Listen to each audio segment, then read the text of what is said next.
$6,200 for title insurance at Rocket Mortgage versus $4,400 at an independent title company for identical coverage. And you're financing that $1,800 difference for 30 years, which means you'll actually pay $4,320 in additional interest alone. Here's what the data shows and why this matters right now. You probably picked Rocket Mortgage because it's fast, digital, and convenient. No branch visits, one portal for everything. That all-in-one promise feels like a shortcut to homeownership. But research compiled from CFPB complaint data, closing disclosure forms, and state insurance department filings from 2022 through 2024 reveals a pattern. Rocket's title insurance charges run 40% higher than independent title companies for the exact same coverage. The reason? Rocket owns its own title insurance subsidiary, Amrock, and uses that captive title company as a profit center baked into closing costs. Let's start with the wrong belief. Most first-time buyers assume that if a lender offers title insurance in-house, the pricing must be competitive, maybe even cheaper because they've cut out the middleman. That sounds logical. Vertical integration usually saves money, right? Wrong. In the mortgage industry, lender-owned title subsidiaries don't cut costs for the borrower, they just change who pockets the profit. Instead of paying an independent title company, you're paying Rocket's captive subsidiary, which charges a 40% markup for the privilege. Here's the reality. Data compiled from closing documents submitted to the CFPB shows that Rocket Mortgage's average title insurance charge on a $350,000 home purchase is approximately $6,200. An independent title company providing the exact same coverage, the same policy limits, same search, same underwriting, charges $4,400 to $4,600. That's a delta of $1,600 to $1,800 on a single closing cost line item. But it doesn't stop there. When you finance that $1,800 overpayment as part of your loan principal on a 30-year mortgage at 5% APRA, which is roughly the national average for conforming loans right now, you don't pay $1,800 total.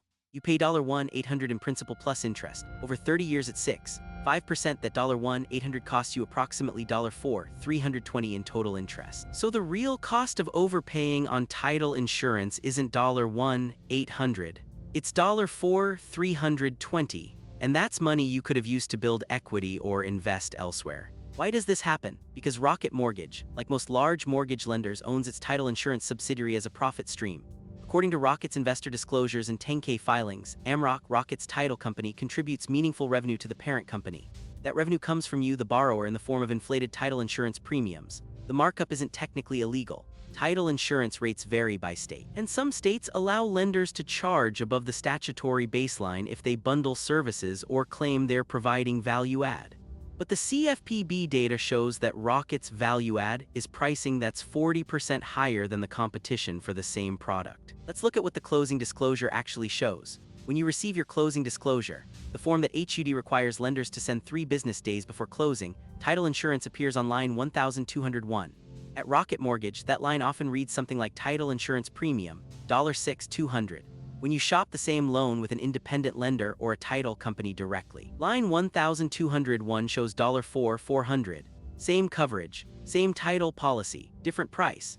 The CFPB complaint database from 2022 through 2024 contains dozens of first-time buyer complaints specifically about title insurance markup surprises, and a significant cluster of them reference Rocket Mortgage. But here's where it gets worse. Most first-time homebuyers don't shop title insurance separately because they're under time pressure. Mortgage rate lock-in windows are typically 45 to 60 days. You lock your rate early to protect against rising interest rates, and you feel like you're racing the clock. Your lender presents the closing costs, you see the rate is locked at 5%, and psychologically you've already won. The closing cost line items feel like afterthoughts.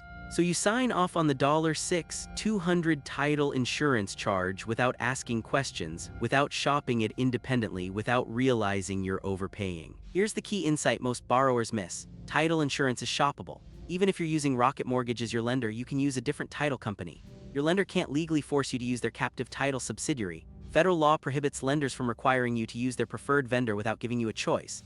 But Rocket's closing cost estimate makes it look like title insurance comes bundled with the mortgage. It's presented on their closing disclosure as if it's non-negotiable. It's not. Let's run the math on a real scenario.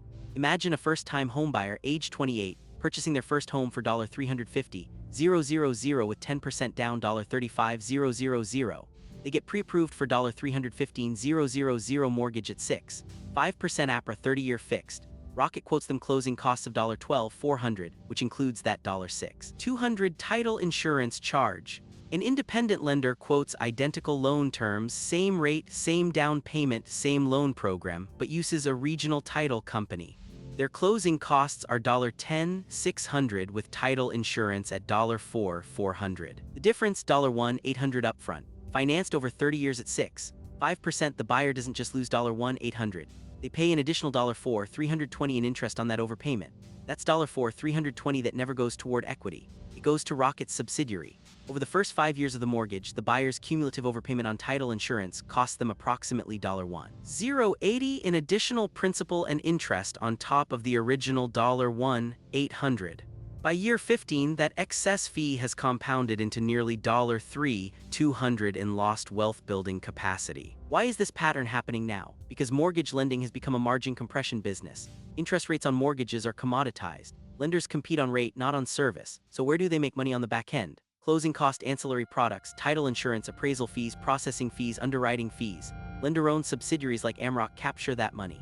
The CFPB has started investigating these markups, but enforcement is slow. Until penalties make it unprofitable to inflate title insurance, lenders will keep doing it. The belief gap is massive. Borrowers believe that Rocket's one-stop-shop convenience means lower costs. It doesn't. It means higher profits for Rocket. Convenience is being sold as a cost advantage when it's actually a cost premium, and the CFPB data confirms this isn't an outlier. It's a pattern.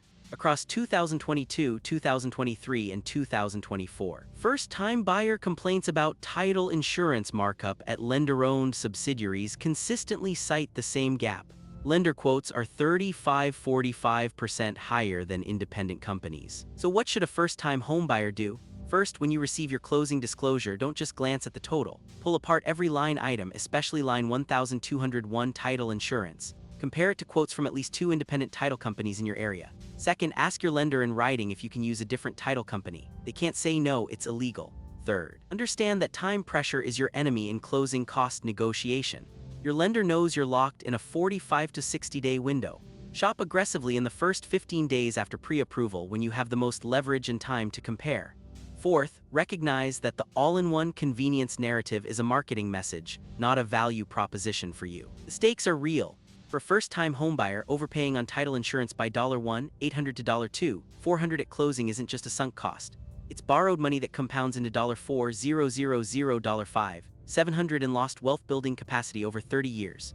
You're using your scarce down payment and financing capacity on an inflated closing cost instead of on home equity. That matters.